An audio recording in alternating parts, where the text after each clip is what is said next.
நாராயணர் வெள்ளை நிறமாயிருந்தவர் கருநிறமான வரலாற்றை பின்வரும் பாடல் தெரிவிக்கிறது. மலைவளர் சிறகி கண்டேன், வாரிதி நன்னீர் கண்டேன், சிலை மதன் உருவி கண்டேன், சிவன் சுத்தகளம் கண்டேன், அலை கடல் கடையக் கண்டேன், அயன்திரம் ஐந்தும் கண்டேன், சிலை எரி எரிகண் கண்டேன், கொடுத்ததை வாங்கக் கண்டேன். கோஷ காலத்திலே வருகிற அடியார்களுக்கு பால் தந்தால் மிக மிக நல்லது. பால் தரலாம். பால் தருவதினாலே நோய் தீரும், நீண்ட ஆயுள் கிடைக்கும். தயிர் கொடுத்தால் பலவளமும் உண்டாகும். தேன் கொடுத்தால் இனிய சரீரம் கிடைக்கும்.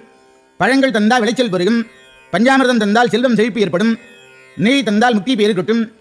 இளநீர் தந்தால் நல்ல மக்கள் பேறு கிடைக்கும். சர்க்கரை தந்தால் எதிர்ப்புகள் மறையும். எண்ணெய் தைலம் தந்தால் சுகவாழ்வு கிட்டும். சந்தனம் கொடுத்தால் சிறப்பான சக்திகள் பெறலாம். மலர் தந்தால் தெய்வ தரிசனம் கிட்டும். பிரதோஷ வழிபாட்டினாலே என்னென்ன நன்மை கிடைக்கிறது? துன்பம் நீங்கி இன்பம் பெறுவார்கள். மலடு நீங்கி மக்கள் பேர் பெறுவார்கள். கடன் நீங்கி தனம் பெறுவார்கள். வறுமை ஒழிந்து செல்வம் சேரும். நோய் நீங்கி நலம் பெறுவார்கள். அறியாமை நீங்கி ஞானம் பெறுவார்கள். பாவம் தொலைந்து புண்ணியம் பெறுவார்கள். பிறவி ஒழிந்து முக்தி அடைவார்கள்.